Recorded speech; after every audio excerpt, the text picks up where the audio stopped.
My name is Michael Gately. I'm the Executive Director of Biographers International Organization. I'm pleased to welcome you to this evening with Jonathan Alter, or for our friends joining us from Australia, breakfast with Jonathan Alter, in conversation with David Greenberg about his very best, Jonathan's new life of President Jimmy Carter. During the event, please write questions in the chat box, and we'll save time for them near the end of the conversation. I want to thank all of our donors and the Biographers Circle, especially Gayford Steinberg and Michael Schneierson, for hosting this evening, Bio's president, Linda Lovell, for her leadership of the organization, and I thank Will Swift, former president of Bio and co-chair with Deirdre David and Kitty Kelly, the Bio's development committee, who will introduce David and Jonathan. Will? Yes, thank you. This is the second year that we're doing the Biographers Circle. Last year, Robert Caro and Stacy Schiff were here at Gayford and Michael's townhouse, and we had a dinner. Unfortunately, this year, because of the pandemic, we had to do it by Zoom, as you're all seeing. So we really appreciate you all coming on nonetheless. And I would like to echo Michael's thank you to Gayford.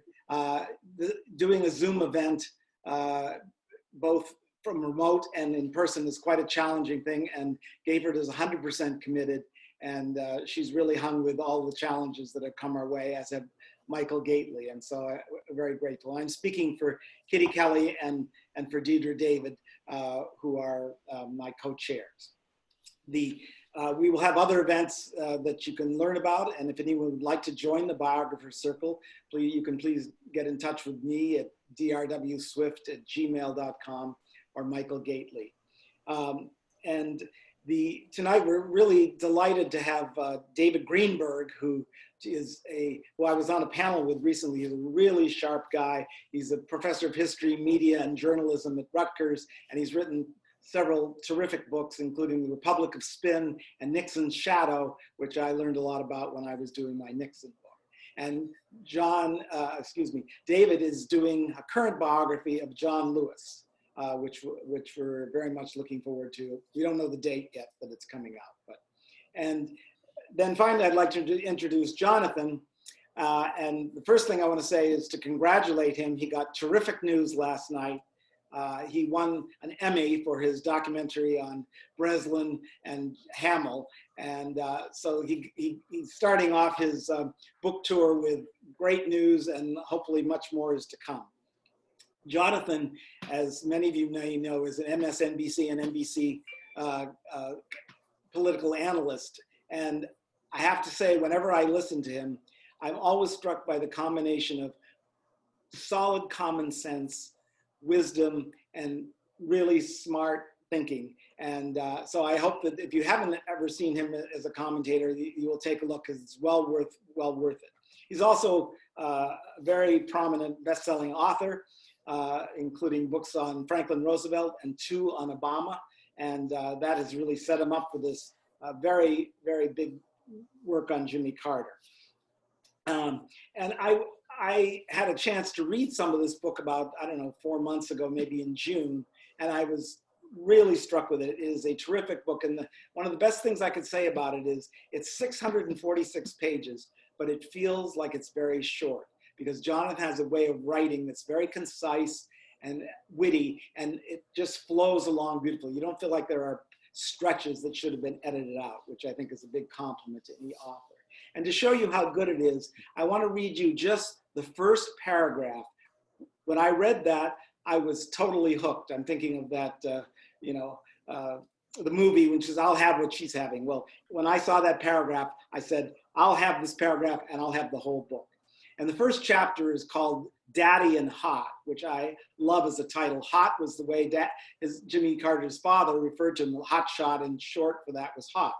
So here's the first paragraph that hooked me, and I hope that it also draws you in. When he was old and allowed himself a reverie, he remembered the soil and the way it felt as it caressed his bare feet. From early March until late October, he almost never wore shoes, even to school.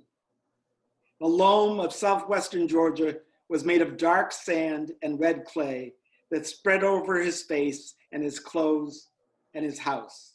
One day as powder, the next, he said, as pellets the size of grits. So here we are. He brings us, as Robert Caro would teach us, right into the place and time, and we go from there. So Jonathan, congratulations, and I look forward to hear all your comments and David's astute questions. Thank you all. Thank you, Will. I'm glad to have so many folks with us tonight, and really glad to have an opportunity to talk to John about this terrific biography. By way of giving you a chance, John, to just talk generally about remarks you might want to make, but maybe also answering a first question, I thought I'd start with this. You've written on Franklin Roosevelt. We understand the historic momentousness of his presidency. The books on Obama, obviously topical and timely.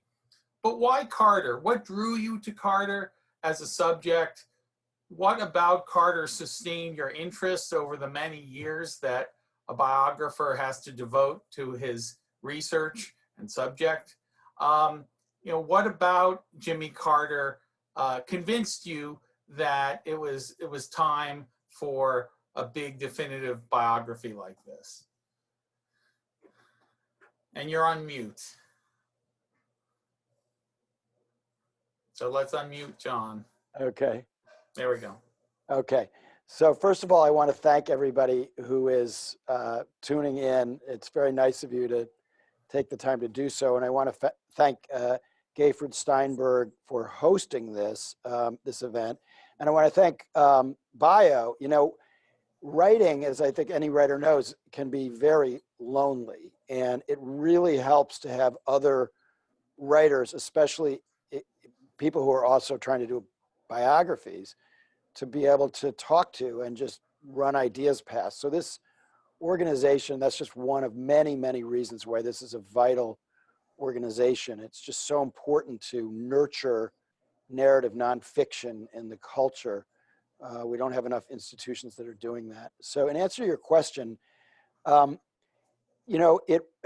only association with Carter before this book was that when I was 20 and a college intern in his speechwriting office in the summer of 1978, and I met him, for a split second on the 4th of July, shook his hand.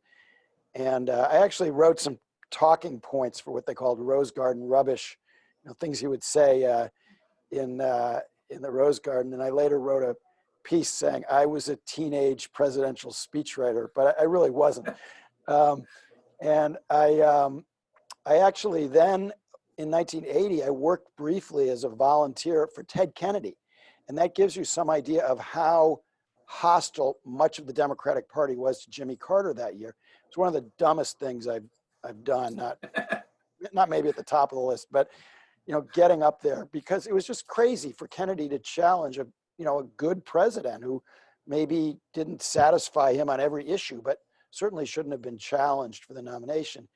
And then I interviewed Carter once when I was a columnist for Newsweek in 2000, and then I didn't really think very much of him. I kind of followed him from afar. I was kind of annoyed when he titled this book Palestine, Peace or Apartheid in 2006. I thought that was kind of a dumb thing to do, which he later, when I talked to him about it, agreed that he regretted that title.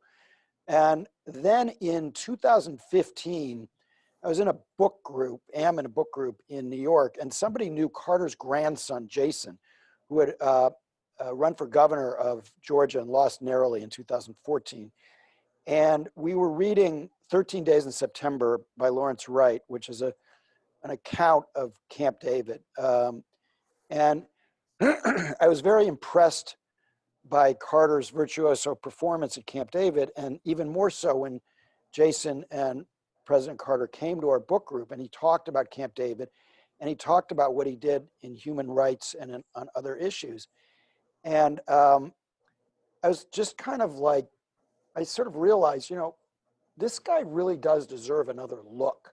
And then when I mentioned that to my editor, the late, great Alice Mayhew, who died this year, Simon & Schuster editor, and she was Jimmy Carter's editor, and she really urged me to do this. And she, of course, opened all the doors. So I spent a large amount of time with Jimmy and Rosalind Carter and their family.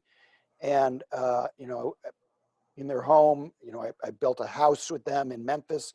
I interviewed him one way or another in transit, in his office, at his house, more than a dozen times over a 5-year period.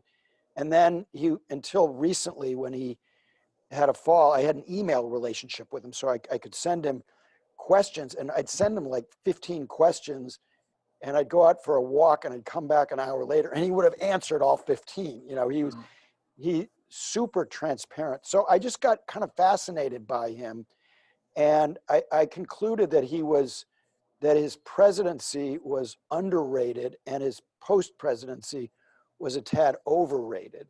And then what happened? So I started this early 2015. And then I remember one day, and I was kind of interviewing people in reverse actuarial order. Like I made sure to fly to Minnesota to get Walter Mondale. I was scared that people were going to die. And sure enough, not long after I interviewed them, George H.W. Bush, Paul Volcker, Harold Brown, who was his defense secretary, and Zbigniew Brzezinski, who was his national security advisor, they all died within a year of when I interviewed them. So I wanted to get to these folks before they passed on. And so that was kind of motivating me at the time. And then one day at the Carter Library, and as you know, David, these projects entail a large amount of time in the presidential library where there are millions of documents and you feel kind of overwhelmed. And so I was called by MSNBC and they said, Donald Trump is announcing today that he's running for president. So this is in the summer of 2015, get over to a studio in Atlanta and, comment on this. He came down an escalator and just give us your take. And so I go over there and I hear what he says. It's unbelievably demagogic and scary. I say that on TV. And then I go back to the library and I realized I'm getting a kind of a relief from the toxicity of Trump. It started that day and has continued for the last 5 years. So Carter became almost a break for me. He kept me sane in the time of Trump. And because, he obviously was a political failure, but substantively in so many areas, he was a success and a very far-sighted one, not to mention being extraordinarily intelligent, honest to the point of hurting himself. Like at one point, he gives an interview on the eve of the 1980 convention to Dan Rather on 60 Minutes, the highest rated show on all of television. And Rather asks him to grade himself. And he says, well, I give myself a B- on that, maybe a C+ on that, And I mean, the level of honesty, when I interviewed Rather about it, he said he was just stunned by this. And when I interviewed Carter about it, he said, yeah, I think those grades, that was about right, And so just the contrast to Trump in almost every area was extraordinary. That's not to mean that he never exaggerated, but he didn't lie. What he would do would be sort of sugarcoat his own past. So that took me quite a while to take the sugar off of the myth that he had created for himself, as all politicians do. But the more I tried to kind of peel away the onion, the more compelling it became because he's super complicated. And there are many layers to him. And I agree with Stephen Colbert that Trump is kind of boring. We understand him, we get him, right? We know him, we know everything that he's about. With Carter, you're constantly finding these new dimensions to who he is. And that kept me fascinated throughout. Well, it's interesting. I mean, in the book, I noticed you lead in the introduction with a very persuasive case for his being underrated. And, you list a number of his accomplishments domestically and in foreign policy. But when you get into the narrative, it doesn't read at all like a brief for Carter. And I mean, I don't think it reads as the opposite either. You really do get a sense of this complexity, even to the point where a lot of the main set pieces or the most dramatic chapters are as with his presidency, stories of struggle, of defeat, of even failure, the malaise speech, the hostage crisis, and so on. So how did you balance it, I guess I might say, especially I think when you've spent time with someone? I mean, I know I have this with John Lewis. You come to like them, you come to admire them, and to really then go back to historian mode or journalist mode and be, neutral, call them as you see them, put in the negative as well as the positive, which you do. Tell me a little bit about your thinking and the process in the portrait, in making this portrait, this complicated portrait of Carter that finally emerges. Well, I mean, I think it's really important not to write hagiography, but also not to write a takedown. I mean, nobody wants to read a long book that's just a takedown if somebody's a bad guy. I think for you, it's really hard because John Lewis, to my mind, is a saint, and I don't think Jimmy Carter really is. I mean, he's done some extraordinarily important things for the world, but he's also a very difficult guy in a lot of ways, and politically clueless at certain points. And you just have to be as honest as you can, and at a certain point, not worry about what people might think of it. But what's interesting is his own family is very clear-eyed about him. And I got a nice note from his son, Jeff, the other day, an email. He liked the book. And there's a lot not to like in the book. But I think that Carter's commitment to honesty, suggested that I should be honest too.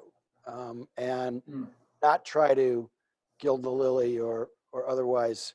And also, I mean, especially in the early part, and a very important part of the book, and part that I consider to be especially interesting and fresh, was that, so he grows up, he's got this white supremacist father. His mother takes care of black patients for free and kind of teaches him compassion. She's not actually an integrationist herself, but he becomes one when he's in the Navy. He's been mostly raised by an illiterate black farmhand woman, Rachel Clark, who after his mother died, he admitted he knew better than his own mother, who was a great character when on Johnny Carson. She was called Ms. Lillian. So he goes in the Navy and he becomes an integrationist, and he protects the first black midshipman who's been hazed, and he protects his crewmates who are black on the submarine. And then his father dies in 1953, and he comes home and he is thrust into civic life in one of the meanest counties in the South, Sumter County, Georgia. And the sheriff there, who was a friend of Carter's, Martin Luther King described as the meanest man in the world.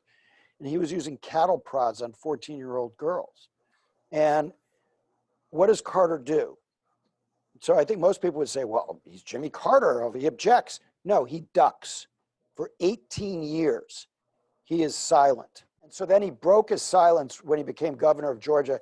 In the first moments of his inaugural address, he said, the time for racial discrimination is over. Right. And there's by this time he had met with Daddy King. He'd run a terrible dog whistle code word campaign, appealing, not saying anything racist, but appealing to rednecks, segregationists, got elected and immediately turned on a dime. And the white conservatives all felt he had betrayed them. The black Georgians said, and sitting in the audience, he said, what? The time for racial discrimination is over? He said, what? And then he went on to be a very liberal governor, president, and very active on racial justice issues. Hunter Thompson fell for him hard and helped make him president, because in 1974 he heard Carter give a speech using Bob Dylan lyrics, and issuing a stinging attack on the criminal justice system in Georgia, which is relevant to this day. And so, you know, he spent the second half of his life making up for what he did not do in the first half. And the way he made that decision in 1970, which involves this very eccentric Cessna pilot who was very close to the King family and introduced him to Daddy King. There's a great story in that, but I'll let you read the book to find out. But he undergoes this transformation. And so it's that kind of thing that intrigued me about him. And when he ran into trouble, basically, you know, he got swamped by circumstances, mostly beyond his control, in the second half of his term. The first half, he went above 70% at one point. And then during the gas crisis, when everybody was waiting in line for gas, he went down to 28%. So the electorate was much more fluid in those days, and the fluctuations were much greater than we're used to. And the events get really compelling. You know, at a certain point, the Rockefellers, Kissinger, their gopher, who's worked with Iran's closest companion when he's in exile, pulls the wool over Carter's eyes, and he gets back into the United States. That precipitates the hostage crisis, the seizure of the hostages, and you know, there's the Soviet invasion of Afghanistan. So there are these external events, ridiculous inflation. But what I tried to do, David, and this was something that I felt really strongly about and that I struggled with, is to separate the short-term political setbacks and the goofy things that happened to him, you know, a lust in my heart, or getting attacked by a killer rabbit when he's in a canoe.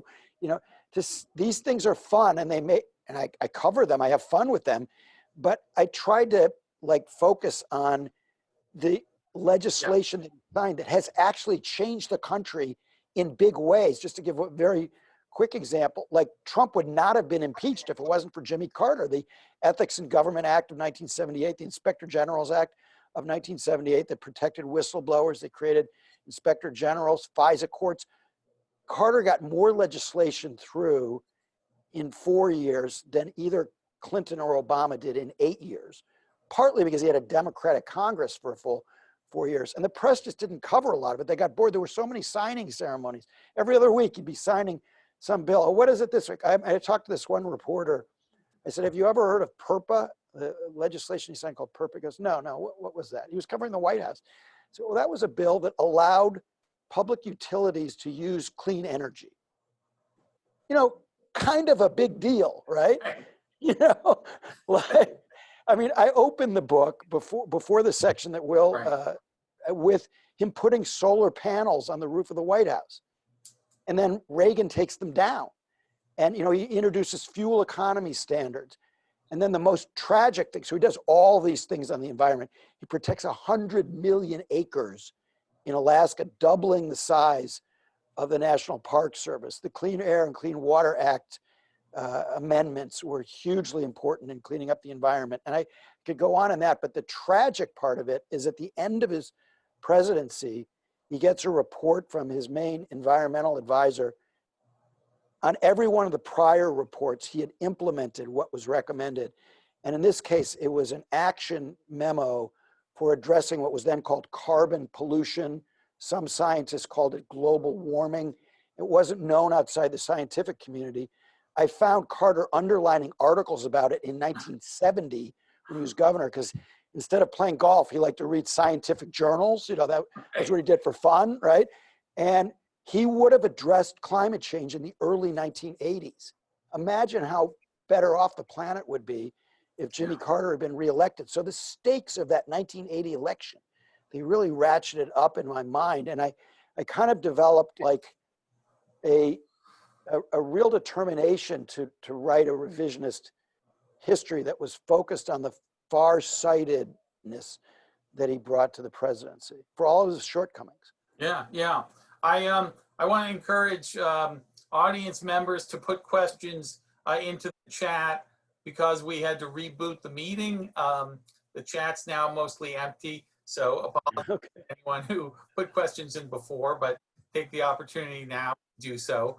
I do want to say I think the case for him on the environment and a whole host of these other issues is very strong.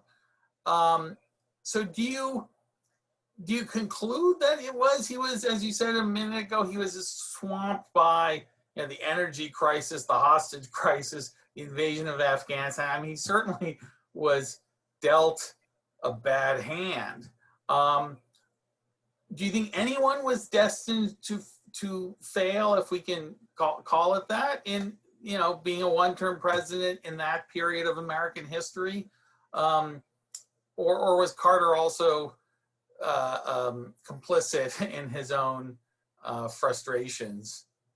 He was complicit, definitely. He made mistakes, but it turned out to be a blowout. But he was within the margin of error 5 days before the election, according to all polls.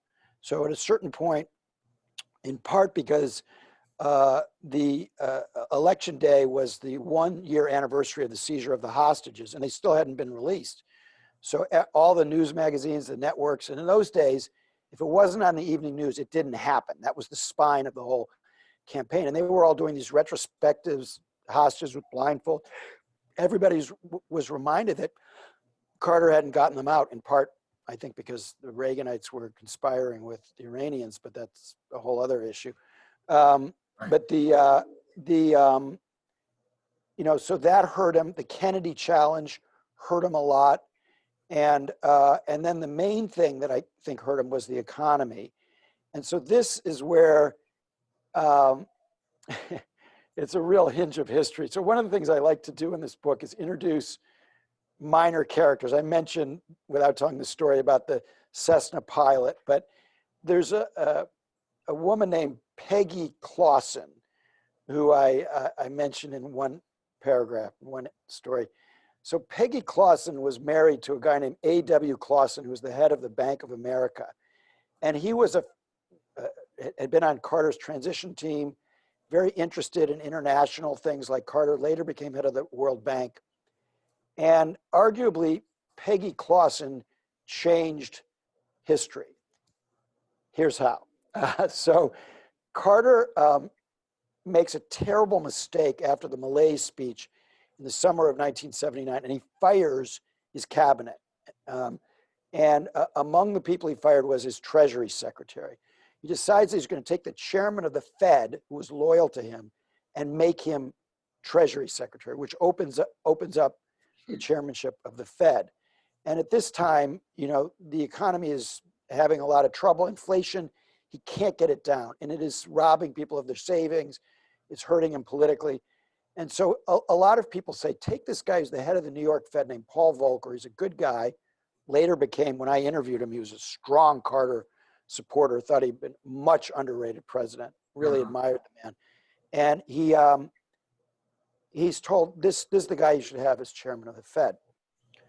So he's considering him, and he's told, Volcker comes in for the interview. Volcker tells me, I blew the interview. I told him I'm going to be totally independent. I'm going to do what I think is necessary to get rid of inflation. And so Carter's political people say, well, should you look for somebody else? Why don't you try this guy, A.W. Claussen, who's the head of Bank of America? He'll be really compliant for us, right? And so he calls Claussen, and he's on his porch in California at his vacation home, and his wife, Peggy, is sitting next to him. The president's on the phone, why don't you come to Washington? We'll talk about you maybe becoming chairman of the Fed. And Peggy Claussen is going, no, we're not moving to Washington. No, I don't want to go to Washington. So Claussen says, Mr. President, Peggy and I just don't want to come to Washington. So then Bert Lance, who had resigned in disgrace, and he later found out from William Safire that actually one of the reasons Safire and the Republicans went so hard against him is they were afraid that Carter would appoint him as chairman of the Fed, and that he would do for Carter what Arthur Burns did for Nixon in '72, and open the punch bowl and basically assure his reelection, right? And I think that Lance would have done that. But Lance was disgraced, but he finds out that Volcker's on the list. So he calls Jerry Rafshoon, who was a top aide to Carter, and he tells a lot of funny stories in my book. And he was a huge help to me, this man, Jerry Rafshoon. And he says, Jerry, if you appoint Paul Volcker, you will mortgage the presidency to Volcker. And he can't be Volcker. It's disastrous. Carter's going to lose if it's Volcker. And so Jerry like rushes to the Oval Office. The door is closed. He goes to Jody Powell's office. He's typing. What are you doing, Jody? Typing a statement, Paul Volcker will be the new chairman of the Fed. So Volcker, in September of 1980, 40 years ago this month, what does he do? Right before the election, he jacks up interest rates. They had gone as high as 19% interest rates. Think about that. And before the election, they were 15% interest rates. So of course Carter was, I mean, he was going into a gale force wind. He also was facing a terrific candidate in Ronald Reagan, just in like pure candidate skills. Carter was a bad communicator, you know, and so he's facing the great communicator. But it wasn't inevitable that he was going to lose, because a lot of Americans did realize that he was a decent, smart, capable man. But he was his own worst enemy politically a lot of the time. And it drove his wife crazy, because Rosalind has the political brains in the family. And she was always saying, like, why can't you do this in his second term, when he would do something politically unpopular, which he would do over and over again. He would do the right politically unpopular thing, whether it was conservative, like balancing the budget. He was very conservative on certain fiscal issues, or liberal, like get the Panama Canal treaties, which Reagan made his career attacking him on that.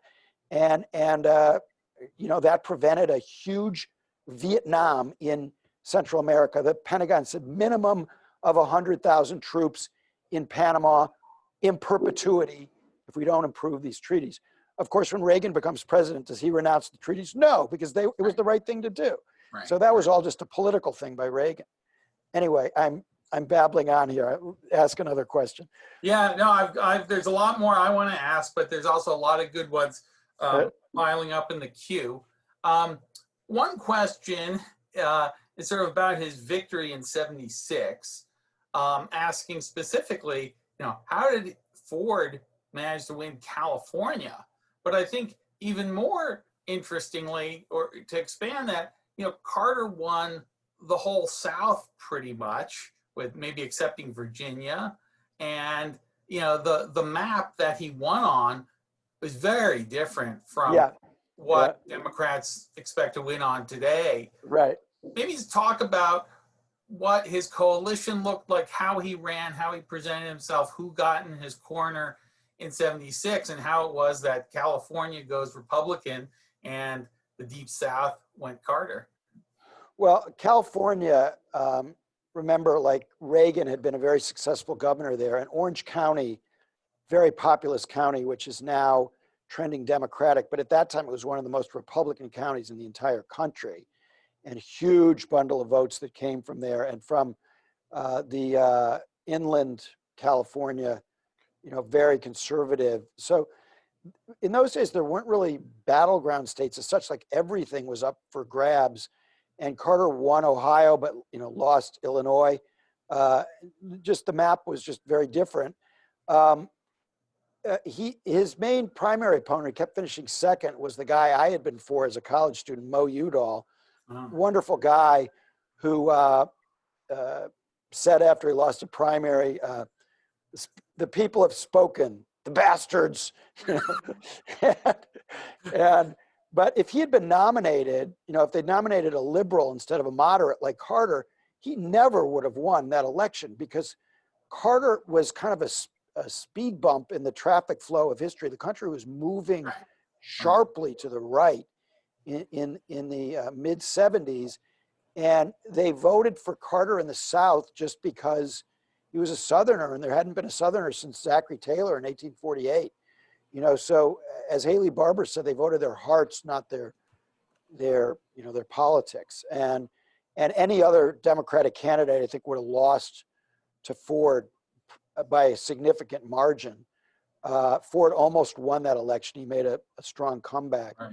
But Carter, one of the reasons I put Andy Warhol's Carter on the cover is I wanted to convey that he was cool in '76. You know, all of the musicians were behind him, and you know, we forget because by '80 he was so deeply uncool that we Right. forget '76 he really caught a wave, and there was a freshness to him, and he also, some of the themes are similar to Joe Biden's themes, and you know, Biden was the first senator to endorse Carter. Interestingly, he talked about healing and a government as good as its people. He was the first one to say, "I feel your pain."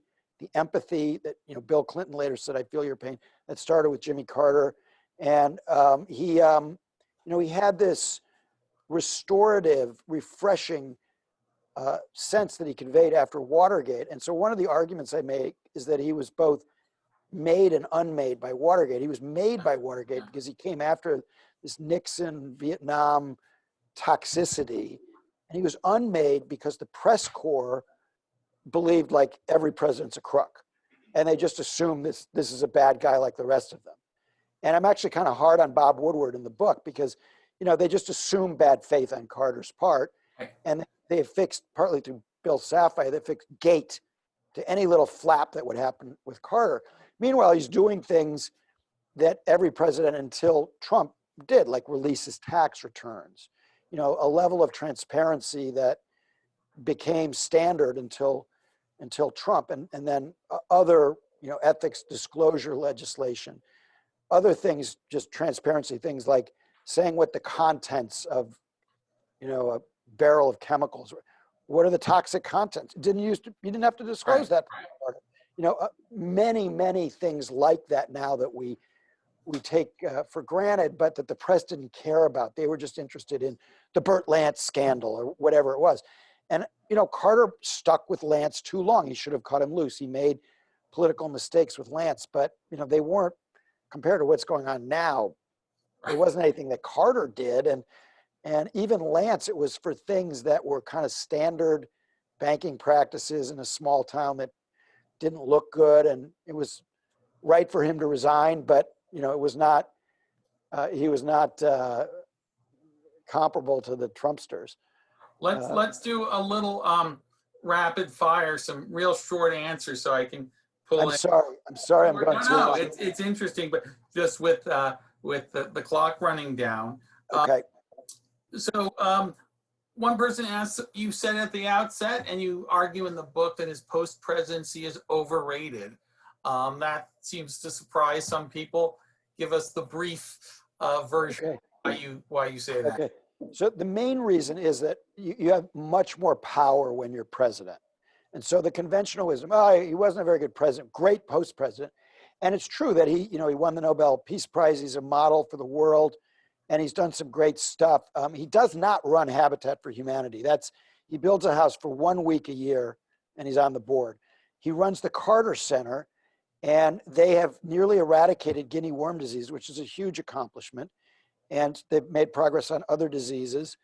And particularly in the year 1994, he did important peacekeeping in Haiti and North Korea. And they monitor elections. That's all great, but that pales in comparison to what he got accomplished as president.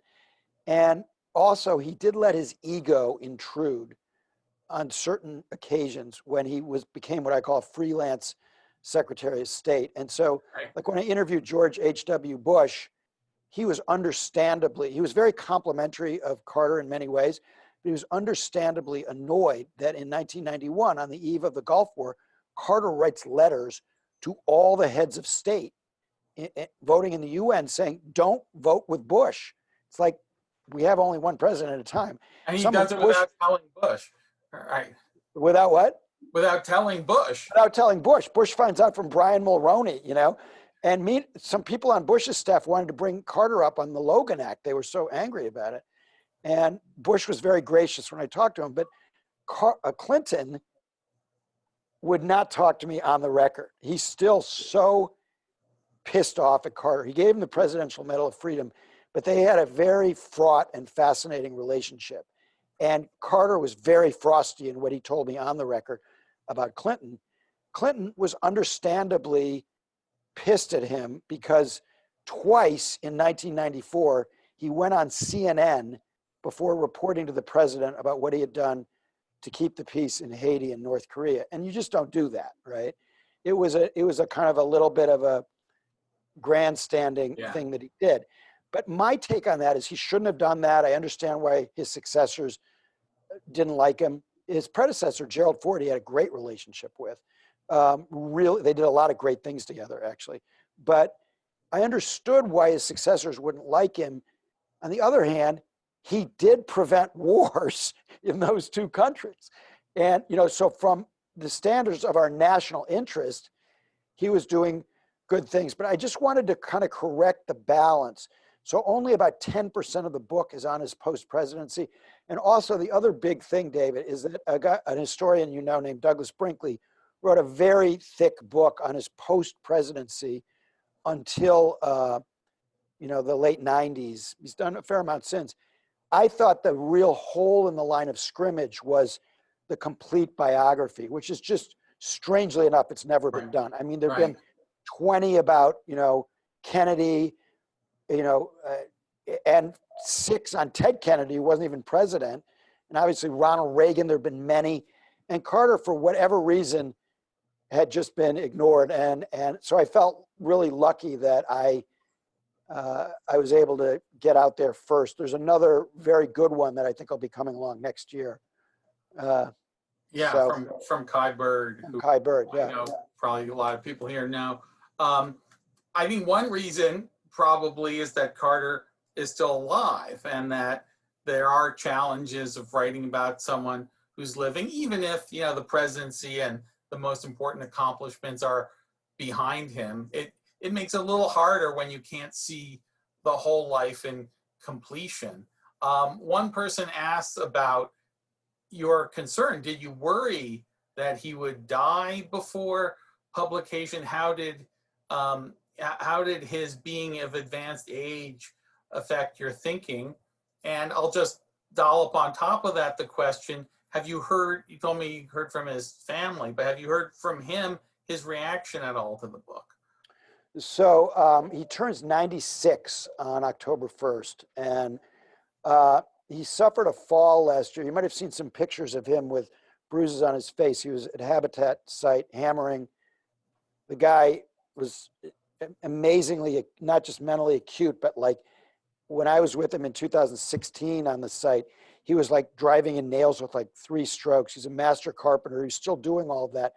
But he had what's called a subdural hematoma. And he had to have, at the beginning of this year, he had to have fluid drained from his brain, and it has affected his sight. So he has not yet been able to actually read the book himself, but he's been hearing about it from his wife and from other people. And, the people who've been telling him about it have been telling him, that he should be happy that it was done, even though there's some things in it that they definitely don't want in there, that they're not going to be happy about, that relate to their family, some pretty personal details. Some of those personal details they wanted me to have. So for instance, I got his love letters from the Navy to Rosalind, which are very tender, very, in some cases, explicit love letters, which Mrs. Carter gave to me. No historian had ever seen them, much less been able to use them. But there are other things I think they won't like. I did get worried at one point that he would die because in 2015, he was diagnosed with metastatic melanoma. And he told me, and he told the world, he thought he only had 2 weeks to live. And then they found out that he could be treated with a real wonder drug called Keytruda, which, along with prayer, according to him, saved his life. But yeah, I was very concerned about his health. But what was amazing was, for a guy in his mid-90s, his mental acuity was extraordinary. It was first rate. There was no diminishment in his mental acuity, which was mind-blowing to me. And that, obviously was a real help as I was doing the book. We're just about at the end here, but let me ask you about someone who's on all of our minds these days, Trump. did you discuss Donald Trump with him? He has, he's, I think, publicly said a few things, but he hasn't been particularly outspoken. Any thoughts on Carter, his moral authority, and Trump and attitudes? Well, first, I thought you were going to say somebody who's been on our minds. I thought you were going to say Ruth Bader Ginsburg. Well, her too, who he So appointed. I have a great story in the book about how he plucked her from obscurity and put her on the federal bench. And she was later asked, although if you look up under Ginsburg in the index, it's under Bader, the index. It's the only real mistake that I have right now. I'm going to fix that. And also, I did an interview with Barack Obama that was too late for the first printing. So I'm going to put that in too. But anyway, on the Ginsburg story, she said, I'm often asked, when did you know you wanted to be a judge? And she said, I never thought I could be a judge until Jimmy Carter decided that it was right to have half the human race be considered for, major roles in our society. And she said he changed the complexion of the federal judiciary, and he did. He appointed more women to the federal bench than all of his predecessors combined ×5. And he moved the entire federal government from tokenism to genuine diversity, even though he never had a Supreme Court nominee. But he was there when they dramatically expanded the federal court. So he actually, Trump says he's appointed the most judges, another lie. Carter appointed the most judges. In terms of Trump, for the longest time, it was very frustrating to me that he wouldn't criticize Trump either before or after the election. And he was like ripping all these other presidents. He did the same thing with Maureen Dowd in a column that she wrote in 2017. And it really pissed off Clinton and Obama, because he's like saying critical things about Obama's foreign policy, critical things about the Clinton Foundation, nothing critical about Trump. The explanation, I realized, was very simple. He wanted Trump to send him to North Korea as an envoy. And once Trump went himself, that was no longer going to be possible. And Trump had called him and talked to him about China. He wrote Trump called a beautiful letter about dealing with China. He had established diplomatic relations with China in 1979 and basically created with Deng Xiaoping what we consider to be the global economy. Just another one of his like little accomplishments, creating the global economy with Deng Xiaoping. At that time, they had the GDP of sub-Saharan Africa and their trade with the United States and normalized relations. Anyway, that changed in 2018 and 19. And then he became a ferocious critic of Trump. And last summer, I went to this event that they have to raise money for the Carter Center. And at that event, he said that he thought that Trump wasn't a legitimate president, hadn't been legitimately elected. And while he was for a younger candidate in the primaries, and Buttigieg, Klobuchar, and Booker all made pilgrimages to planes to see him, and he was for them. I think he probably was, well, I shouldn't say, I don't think he'd actually decided among the three of them, but those were his three candidates. But he's now, very enthusiastic supporter of Joe Biden. But he wanted to be in the action. Right. And basically that drove him. So he was a guy who's been driven not just by his faith, not just by making up for his long silence, but by just this ceaseless effort to better himself, in his own. There's nothing humble about the guy, whatever image he projects. Better himself and better the world. So he is doing he never phones it in. So he genuinely believed, rightly, that in his 90s, he had something to offer, because he did have a relationship with Kim's father and grandfather. Mm-hmm. And so he thought rightly that he did have something to offer on North Korea, but he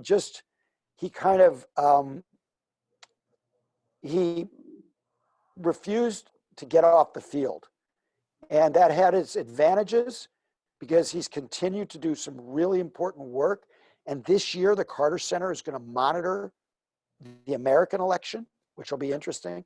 His grandson, Jason, who's the one who brought him to the book group to bring full circle, is now running the Carter Center. But he insists on, staying engaged, and that can irritate people when that, in this case, came before a full-throated attack on Donald Trump. I think he also figured everybody's attacking Trump. What am I going to really add to it? So. Right. It was like when someone tweeted, yeah, now we just need that Humans of New York guy to, diss Trump and the scales will fall from everyone. Yeah, right. Then everybody will. One more tweet exposing Trump. Right. Public opinion. But anyway, we've reached the end of our hour. We could easily do another. Apologies to those whose questions we didn't get to. Thanks again to Gayfried and Michael and to Will Swift, and above all to Jonathan Alter. The book is his very best, Jimmy Carter, A Life, at a brick and mortar bookstore or an online website for you. And thank you all. Thank you to Bio. And we look forward to seeing you at future events. Thanks, David. Thanks, everyone.